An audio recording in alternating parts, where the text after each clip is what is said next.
헌법재판소 판결까지 났는데도 헌법상 의무를 이행하지 않는 행위는 결코 용서받을 수 없습니다. 최상목 대통령 직무대행은 지금 이 순간부터 국민 누구나 직무유기 현행범으로 체포할 수 있기 때문에 몸조심하기 바랍니다. 근데 판결로 확정된 헌법상의 의무를 아예 대놓고 무시를 하니 이게 과연 공직자인지 의심스러워요. 이 공직자들의 모범이 돼야 될 대통령 권한대행이라는 분이 지금 행사 돌아다니고 그럴 때가 아니지 않습니까? 그렇게 떡매치고 다닌다는데 내려칠 때 이게 힘있게 내려쳐야 됩니다. 네. 오, 좋습니다. 퍼스널 칼라.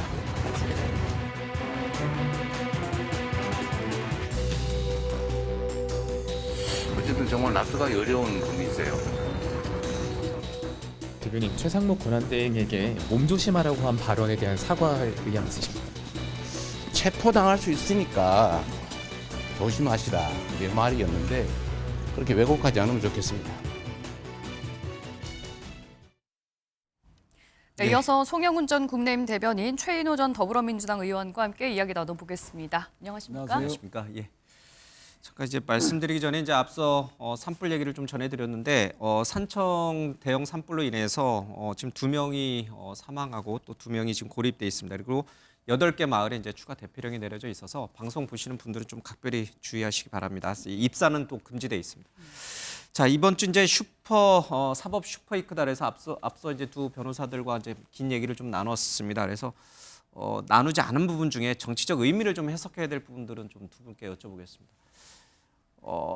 한덕수 총리 선고를 대통령 선고보다 먼저 하는 거, 그리고 이재명 대표에 대한 형사재판 항소심 선거법 위반 관련된 선고보다도 대통령 선고가 뒤로 간 것, 이건 이제 아까도 이제 여쭤봤습니다만은 이거는 그냥 일정상 그렇게 된 것인가, 아니면 헌재가 고도의 정무적인 판단을 내린 것인가, 어떻게 보세요?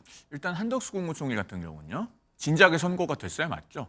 2월 19일에 변론 종결을 했는데 변론 기일은 단 한 번 했고 1시간 반 만에 끝났고 증인을 한 명도 채택하지 않았습니다. 그렇다면 탄핵소추 사유가 제대로 입증될 수 없다, 나아가서 그런 사유는 부존재한다라는 걸 이제 누구나 알 수 있는 그런 상황 아니겠습니까? 그렇다면은 변론 종결되고 나서 한 달이 넘어서야 선고를 하는 것이 사실은 오히려 늦은 편입니다. 예. 진작에 선고했어야 된다라는 말씀을 드리고요. 대통령 탄핵 심판의 선고 시점에 대해서는 저는 이렇게 생각합니다. 지금 현재 헌법재판관들은 아마 사실 인정의 범위에 관해서 굉장히 밀도 있게 의견 교환을 하고 있을 것이다. 즉 12월 3일 비상계엄 선포 이후에 관련된 일련의 사법 절차 중에 가장 앞서 나가 있는 것이 탄핵 심판입니다. 네. 그리고 헌법재판소의 탄핵 심판은 단심제죠. 그러면은 헌재가 결정문에 일정한 사실관계를 담아서 확정을 하고 나면은 못 바꿉니다. 그런데 네. 그 뒤에 법원에서 형사 1심, 2심, 3심이 진행되면서 사실관계를 다르게 인정하는 부분이 혹시 극히 일부라도 있을 경우에 네. 헌법재판소의 결정에는 그 권위의 손상이 뒤따라올 수밖에 없어요. 그런 점 때문에 아마도 사실관계를 굉장히 좁은 범위에서 넣자고 하는 헌법재판관들이 있을 수 있고, 혹은 우리가 심리해보니까 이 정도는 법원에 가도 달라질 가능성이 없어 보인다라고 하면서 많은 내용을 넣자는 헌법재판관들이 있을 수 있습니다. 예. 그런 부분 때문에 길어지고 있는 것이고, 뭐 이재명 대표의 선고 시점과 관련해서 인위적으로 맞췄을 걸로 생각하지는 않습니다만, 다만 헌재가 아무래도 이재명 대표 항소심에서 유죄가 선고되고 나면 조금 더 그 결정 이후에 사회적 파장에 대해서 부담이 덜한 측면은 있을 수 있을 것이다, 그렇게 봅니다. 예, 윤석열 대통령에 대한 선고도 어느 정도는 이제 정해졌다라고 보시는 거죠? 제 개인적으로는 아마 28일 금요일 선고가 좀 더 가능성이 높지 않겠나 의견도 이미 다 보는데, 모아진 것 같아요. 다만 헌법재판소가 결정의 완결성을 기하기 위해서 시간이 더 필요하다라고 한다면은 우리 사회가 그런 부분을 좀 용인해 줄 필요가 있다고 생각합니다. 네, 뭐 우리 송 대변인 말씀대로 대통령 탄핵과 관련해서는 이미 8대 0이다 또는 뭐 인용이다 하는 것은 거의 뭐 기정사실화 됐는데, 손톱만큼도 어떤 시비거리가 없이 국론 분열 없이 모든 국민들이 다 수용하는, 찬성파든 반대파든 다 수용할 수밖에 없는 결정문을 만드는데 다소 시간이 걸리기 때문에 대통령 탄핵 선고는 조금 미뤄진다. 그러나 이제 총리는 일정하게 이제 다 결론이 났고, 특히 대통령 파면을 전제로 한다면 하루라도 빨리, 만약에 기각을 전제로 한다면 총리가 빨리 복귀해서 국정 안정이라든지 한미 FTA 등 미국과의 그 경제 협상 뭐 예. 이런 것도 준비하고 특히 있을 조기 대선에 대한 준비도 미리 좀 안정적으로 대비하라 하는 그런 현재의 나름대로의 판단 때문에 선입 선출의 원칙에 있음에도 불구하고 한 며칠 정도 더 총리에 대한 탄핵 선고를 앞당긴 거 아니냐. 뭐 그렇게 알겠습니다. 생각합니다. 이게 앞서 이제 잠깐 광화문 또 경복궁 쪽의 이제 모습, 양쪽의 모습을 보였는데 이게 지금 벌써 몇 개월째입니까? 그렇죠? 그러니까 이제 이제 그러니까 이제 여야 정치권도 마찬가지지만 이제 일반 시민들도 이제 정말 헌재가 다음 주 정도에는 좀 이 문제에 대해서 매듭을 지어줬으면 좋겠다. 이제 이런 의견이 굉장히 좀 압도적으로 많아진 것 같습니다. 지금 이 시각 서울 광화문 또 경복궁, 안국역, 여의도 등지에서 이제 탄핵 찬반 집회가 열리고 있습니다. 예. 이재명 대표가 글쎄요, 뭐 여러 정치적 해석이 있습니다만은 마은혁 그 재판관에 대해서 하지 않고 있는 이 최상목 대행에 대해서 몸조심해라 이래서 지난주 정치권이 굉장히 시끄러웠습니다. 근데 이재명 대표는 그 발언에 대해서 그 다음 날도 사과할 생각이 없습니다. 뭐가 잘못된 발언인가요? 아니면 잘못되지 않은 발언인가요? 아니 매우 잘못된 발언이죠. 이재명 대표는 본인의 발언을 왜곡하지 말라고 하는데 사실 이재명 대표야말로 강변을 하고 있습니다. 당신은 언제라도 일반 국민들에게 현행범으로 체포될 수 있으니 몸조심하라라고 하는 얘기 아닙니까? 예. 그러면은 너 잡혀갈 수 있으니까 조심하라는 얘기예요. 이거는 그 한동훈 전 대표도 깡패라는 용어를 사용했습니다만은 예. 무슨 폭력 집단에서는 할 법한 이야기입니다. 공당의 대표가 그것도 원내 제1당 대표가 대통령 권한 대행에 할 이야기는 전혀 아닌 것이죠. 예. 그리고 민주당이 그렇게 최상목 대행을 겁박한 뒤에 뭘 했습니까? 10년 전 일을 꺼내서 지금 형사 고발을 하고 그리고 탄핵소추안 발의까지 하고 있지 예. 않습니까? 이거는 정말로 정치의 실종이고 이렇게 과격하고 강경한 수단을 동원해서 목적을 달성하려고 하는 그런 이재명 대표와 민주당의 태도에 대해서는 지금 국민들께서 아주 엄정하게 보고 계실 거라고 생각합니다. 예. 글쎄요, 뭐 다소 뭐 좀 거친 언사였다라고 평가할 수도 있지만 최 대행은 지금 마은혁 재판관에게 헌법재판소가 대통령은 임명해야 되는 것이 의무다라고 판결한 지가 벌써 한 달이 다 돼갑니다. 헌법 불이행을 지금 계속하고 있는 것이고 예. 특히 마용주 대법관 같은 경우도 그건 윤석열 대통령이 지명한 후보거든요. 예. 네. 그분도 지금 대부분 판사 임명을 안 하고 있어요. 그러니까 4인 1조가 되는 대부분의 그 판사 구성 시스템상 지금 세 분이 놀고 있는 겁니다.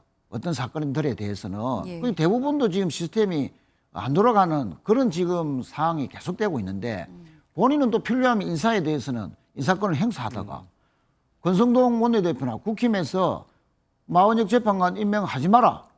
요구하면 그대로 받아들이고 또 며칠 전에는 권성동 원내대표가 마은혁 임명 안 하는 거 너무 잘하고 있고 그 자세를 유지하라. 대통령 권한 대행은 정치적 중립을 지켜야 되거든요. 예. 네. 왜 국힘의 의도대로 또 국힘이 바라는 대로 또 탄핵을 바라지 않는 그런 국힘이나 강경 보수청의 입장을 대변해서 헌법적 위반 행위를 한 달 가까이 하고 있느냐 예. 하는 그런 부분에 대한 국민들의 분노를 좀 다소 거친 뭐 언사로 대변했는데 예. 그만큼 이 최 대행의 여러 가지 헌법 위반, 법률 위반 행위가 상당히 이제 국민들로부터는 거센 항의를 받고 있다. 예, 그런 점이 알겠습니다. 일종의 예. 반영됩니다. 그런데- 짧게 제가 한 가지만 더 예. 짧게. 근데 좋습니다. 지금 설명하신 우리 최 의원님 설명하신 게 다 맞다고 쳐요. 네. 근데 그거를 부드러운 말로 할 수는 없어요. 그러니까 몸 조심해라. 이렇게 좀 거친 언사를 써야지만 꼭 그 진위가 전달이 되나요, 국민에게? 뭐 다음 날 뭐 좀 왜곡됐다라고는 그 해명을 했지 않습니까 이 대표가 막 그런 측면에서 간접적으로 다소 거칠게 받아들이는 국민들이 계시다면 원래 뜻은 이것이었다라고 완화된 또 해명을 했기 때문에 막 그 점을 잘 양해해 주는 것이 좋겠다. 그러니까 이제 거친 그런 판단이 표현에 듭니다. 대해서는 저 말이 지금 화면에 나가고 있는 저 말이 일종의 사과를 담고 있다. 이제 이렇게 우리 최 의원님은 해석을 하시는 거네요. 그렇죠? 뭐 해명을 뭐 했다고 보면 정확하게 이재명 대표가 예. 아니니까 지금 최 의원님이 말을 할 수는 없는 거고. 근데 제가 좀 말씀을 드리고 가고 싶은 부분이 자 지금 마은혁 헌법재판관 후보자 임명 문제 네. 저는 최상목 대행이 임명해야 된다고 개인적으로 생각합니다. 헌법재판소가 결정했으면은 헌법기관이 거기에 따라야죠. 네. 다만 최상목 대행이 지금 무엇을 고민하고 있는지 우리 모두가 알고 있습니다. 만약에 마은혁 후보자를 지금 임명해서 헌법재판관이 됐을 때 예. 그러면 9명째 헌법재판관이 대통령 탄핵 심판에 추가로 투입될 가능성이 존재하고 예. 그러면 변론 재개해서 변론 갱신 절차를 거쳐야 됩니다. 그 과정에서 얼마나 많은 국론 분열이 일어나겠습니까? 예. 변론 종결까지 다 해놓고 중간에 헌법재판관 한 명을 추가로 투입한다? 무슨 목적인가? 그리고 여기에 대해서는 어떤 결론을 예단할 수 있을 법한 재판관인데 지금 시점에 투입하는 것이 과연 정당한가? 네. 큰 국론 분열이 일어날 것이기 때문에 국가원수의 지위를 대신하고 있는 예. 최상목 대행으로서는 고민이 있는 거예요. 그러면 민주당이 이걸 탄핵소추라고 하는 굉장히 과격하고 강경한 수단으로 관철하려고 할 것이 아니라 예. 여기에서 정치를 복원시켜야죠. 자, 마은혁 후보자는 민주당이 추천한 후보자입니다. 그러면 민주당이 그 마음을 움직이거나 어떤 언행을 이끌어낼 수 있는 요소가 충분히 있어요. 마은혁 예. 후보자에게 내가 임명되더라도 대통령 탄핵 심판에는 관여하지 않겠다라고 하는 입장을 표명해달라는 그런 요청을 시도해 볼 수 있지 않습니까? 만약에 마은혁 후보자가 그런 선언을 하면 최상목 대행이 계속 임명을 미룰 수 있겠습니까? 이런 것들을 해내는 것이 정치입니다. 그런데 최근에 우리 국민들은요, 이재명 대표 체제의 민주당에서 이런 정치의 과정이 작동하는 걸 본 적이 없어요. 그렇기 때문에 이 탄핵 소추에 대해서 비판하지 않을 수가 없는 겁니다. 예. 그래서 그 부분은 저도 한 말씀 드려야 되겠는데, 아니 헌법재판소가 판결을 했으면 따라야 됩니다. 그 시기가 언제 임명하라는 시기가 안 정해졌다 해서 무한정 끌 수가 있는 게 아니에요.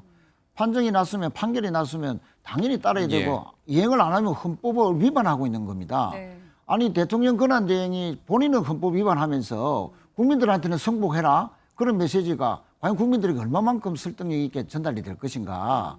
그래서 마은혁 후보자가 임명된다 하더라도 예. 변론 갱신 절차를 밟아서 이 재판, 대통령 탄핵 재판에 합류할지 네. 아니면 합류 안 시키고 8인 체제로 할지는 예. 헌법재판소에 맡겨야죠. 일단 해놓고 예. 헌재의 결론을 기다려야지 미리 예단해서 나는 뭐 헌법재판, 대통령 헌법재판에 참여 안 할 테니까 그렇게 예. 선언하면 뭐 임명할 것이다. 이런 것은 좀 앞뒤가 맞지 않는 주장이다. 예. 그렇게 생각합니다. 일단 민주당이 최상목 대행에 대해서 탄핵 소추한 게 이제 윤석열 정부 들어서 탄핵 소추안이 넘어간 게 벌써 30번째고 네.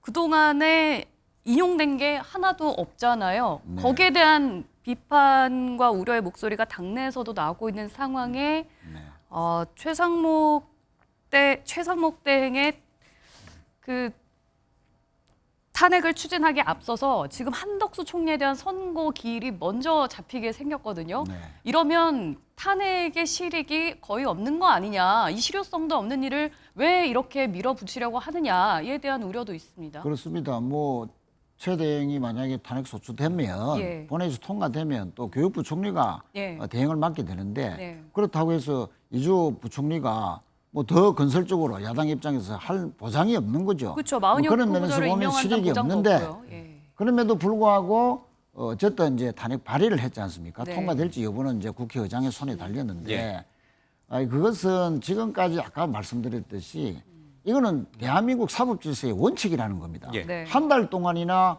헌법재판소에 판결이 났는데도 불이행하고 예. 대법관도 윤 대통령이 추천한 분인데도 임명조차 하지 않는 것은 이거는 완전 법률을 위반하고 있는 겁니다. 예.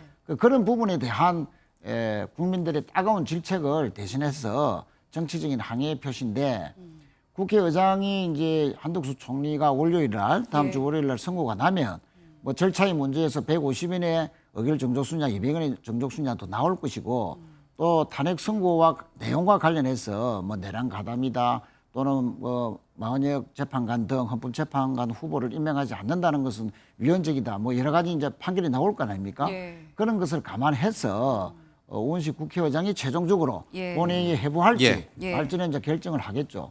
다만 이제 한 가지만 더 지적하고 싶은 것은 예.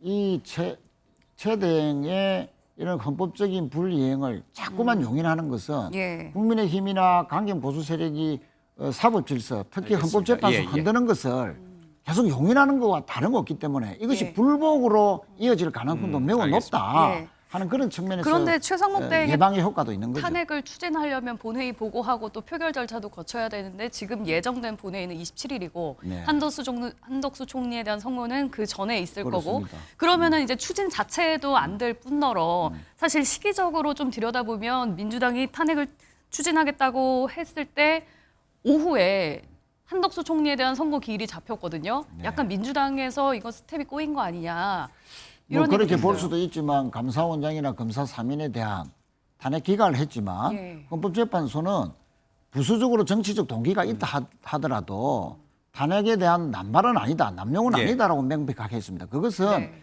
행정부가 어떤 입법 권한에 대한 과도한 거부권 행사, 또 야당 대표에 대한 정적 죽이기 이런 것에 대한 어떤 입법권의 정당한 행사, 행정 예. 권력에 대한 입법부의 견제로서의 인정을 했기 때문에 그런 점은 어떤 그 경고성 계엄이다 또는 비상 사항이기 때문에 야당 때문에 계엄을 내렸다는 것은 아니다 예. 하는 점 명백하게 알겠습니다. 했습니다. 제가 한 말씀만 좀 드리고 갔으면 합니다. 네. 우리 최 의원님께서 말씀하신 바를 존중합니다만 지금 그런 말씀들은 정확하게 정치권의 시선에서 탄핵 소추를 보는 겁니다. 국민의 시선에서 봐야죠. 자, 여야가 이번 주에 여야 합의를 통해서 정부가 빨리 추경안을 제출해달라고 요청했습니다. 그게 이번 주예요. 추경안은 누가 제출합니까? 경제부총리가 서한해서 대통령 권한대행이 국회에 보내야 됩니다. 그렇죠? 네. 그런데 최상목 대통령 권한대행 겸 경제부총리를 탄핵 소추해서 직무를 정지시켜 놓으면 추경을 어떻게 하죠? 예. 그러니까 지금 한 입으로 두말하고 있는 겁니다. 민주당은요. 이재명 대표가 더 이상 어디 가서 민생이니 경제회복이니 외칠 자격이 없어졌습니다. 지금 정치권의 내적 논리를 갖고 뭐 탄핵 소추를 해야 된다 이걸 강변하기 이전에 정말로 이 방송을 보고 계신 분들 중에서도 자영업자들 정말 예. 장사 안 돼서 어려운 분들이 많으실 겁니다. 그분들이 얼마나 추경을 통해서 돈이 돌기를 기다리고 있고 경제의 마중물이 오기를 기다리고 있는지 예. 애타게 기다리고 있는 그 마음을 좀 한번 살펴봐 주시면 좋겠다라는 그러니까요. 말씀을 드립니다. 뭐 예. 지금 민주당 소속인 김부겸 전 총리 같은 분도 민주당이 이제 분풀이용으로 탄핵을 하고 있는 거 아니냐 이제 이렇게 쓴소리를 할 정도면 민주당 내의 시선보다는 국민의 시선에서 한번 최상목 대행 탄핵 문제도 좀 접근해 보면 어떨까 오히려 민주당에게 더 도움이 되지 않을까 이런 생각도 좀 듭니다.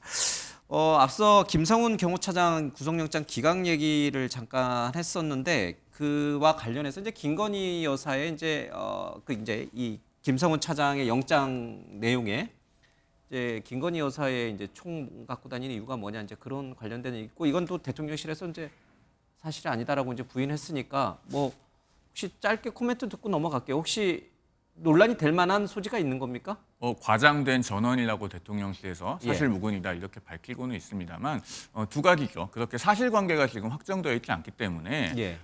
대통령이 체포되기 이전에도 어떤 지시가 있었을 것이다라고 전제해서 우리가 판단하는 것은 현 시점에서는 굉장히 떼이르고 섣부른 감이 있습니다. 예. 다만 사실 저 발언 자체가요. 어떻게 보면은 보는 시선에 따라서는 선회될 수도 있는 지점도 있습니다. 그러니까 내 배우자가 지금 체포돼서 잡혀갔는데 이성을 유지하면서 말할 수 있는 사람은 흔치 않죠. 그런 상황에서 나온 발언이라고 선회될 여지가 있음에도 불구하고 왜 국민들 중에 상당수는 그렇게 봐주시지 않는가 이 지점에 주목해야 예. 된다고 생각합니다. 그 작년 7월 13일에요. 조선일보가 조선일보 논설실장 김영 칼럼으로 김 여사의 그림자라는 제목을 사용한 적이 있어요. 그게 지금 칼럼이 나온 지가 벌써 반년이 넘었습니다. 그렇기 때문에 사실 기본적으로 이제 국민들께서 가지고 계시는 일정한 시선이 있잖아요. 예. 그래서 이 부분에 대해서는 사실 전체 보수에서 예. 혹은 여권에서 뭔가 지나치게 방어하거나 두둔하거나 비호해 주려고 하는 것은 부적절하고 있는 그대로 좀 건조하게 볼 필요가 있다라고 생각합니다. 그러니까요. 이게 지금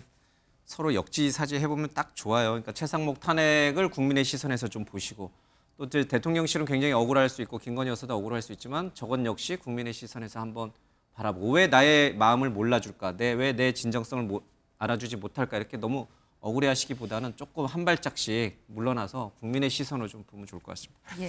저희가 자, 앞서 예. 이제 탄핵 집회 영상을 쭉 보여드렸었는데요. 현재도 지금 많은 시민들이 뭐 광화문, 여의도 이런 데 모여서 이제 탄핵 찬반 집회를 이어가고 있는데요. 뭐 여야 진영을 떠나서 그리고 정치권에서도 굉장히 과열 양상을 보이고 있습니다. 영상이 준비되어 있는데요. 한번 먼저 보고 오시겠습니다. 최근에 저희 이재명 당대표님에 대한 그 신변의 위협에 좀 제보가 좀 있어가지고요. 러시아제 권총을 밀수해서 이재명 대표를 암살할 계획을 가지고 있다라는 문자를 여러 의원들이 받으셨습니다. 10년 넘은 한미 동맹까지 위협받고 있습니다. 국민의힘의 조속한 입장 변화를 촉구합니다. 안전이 최우선이라는 경찰과 민주당 측의 요청에 따라서 이재명 대표가 오늘 방탄복을 입고 이 자리에 함께 하셨습니다. 이재명 대표에 대한 테러 협박이 이재명 대표의 자작극이라는 망언을 내뱉은 나경원 의원, 도대체 제정신입니까? 야당 대표에게 실존하는 테러 위협을 자작극이라고 허위사실을 유포하는 그 저주와 막말을 당장 멈추고 사과하십시오. 화면만이 헌정수!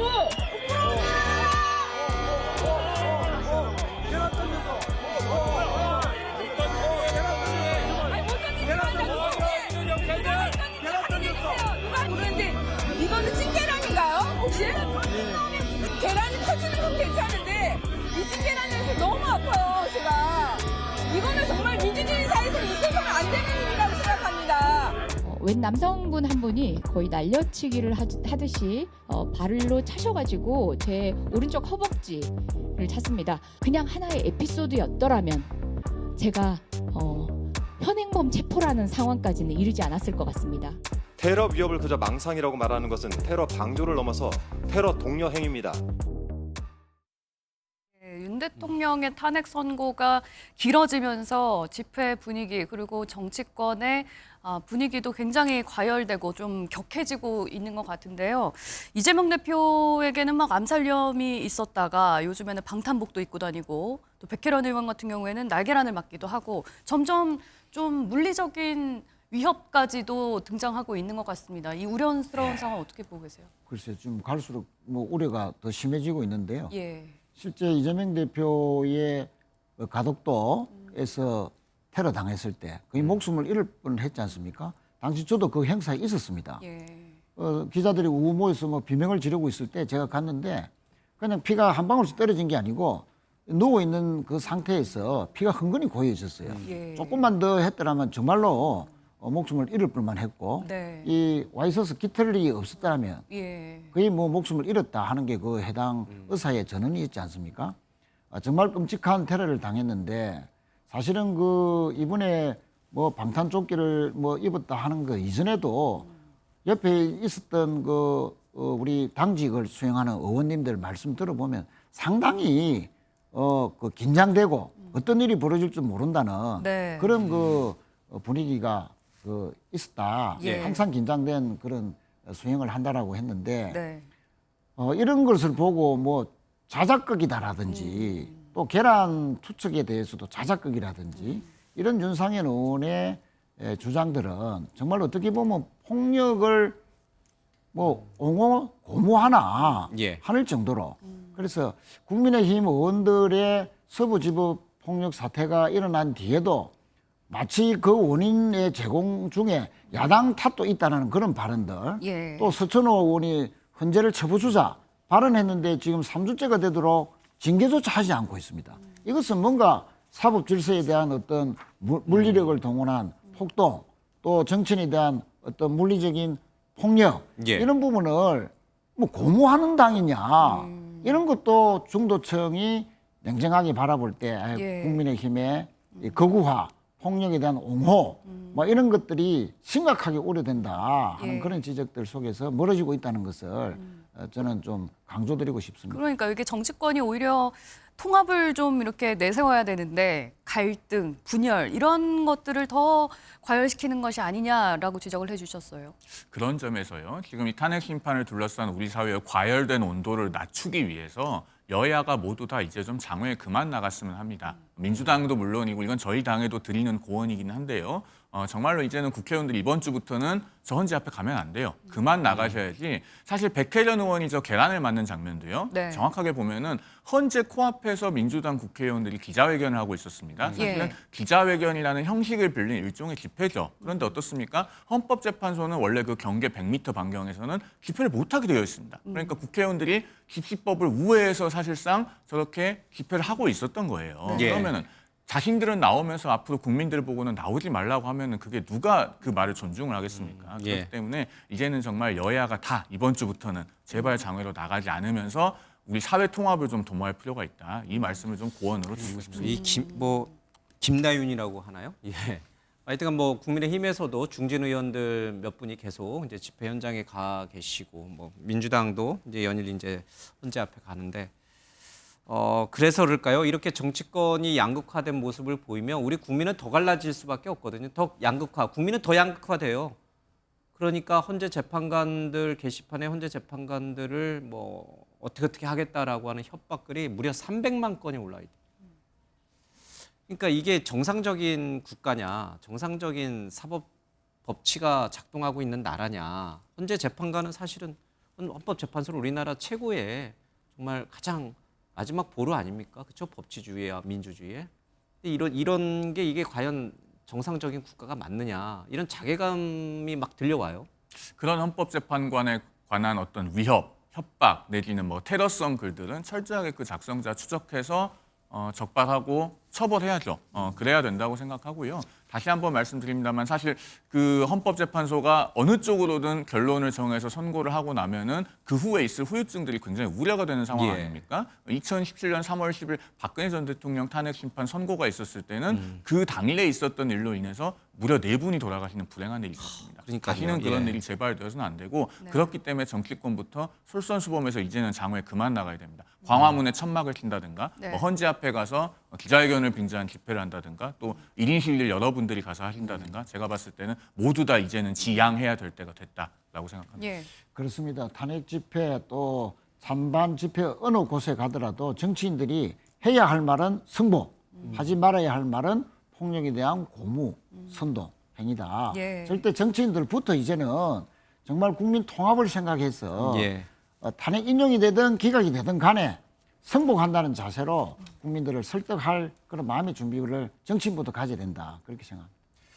그러니까요. 이제 정말 이제 멈출 때가 됐죠. 그리고 또 시기적으로도 이제 다음 주가 아마 선고가 나올 것이다라고 하는 예측이 굉장히 많으니까 좀 이제 다시 차분하게 돌아가면서 헌재 선고를 지켜보는 게 제일 좋을 것 같아요. 근데 제가 말한 것과는 반대로 진행될 가능성이 매우 높아서 이제 경찰도 이제 가포 비상령 내리고 뭐 여러 가지 이제 조치를 취하겠습니다만은 몹시 걱정됩니다. 다음 주 토요일 날 만났을 때는 뭔가 좀 그런 것들이 좀 풀려 있는 토요일이었으면 좋겠습니다. 네, 뉴스와이드 저희가 준비한 소식은 여기까지입니다. 함께해 주신 여러분 고맙습니다.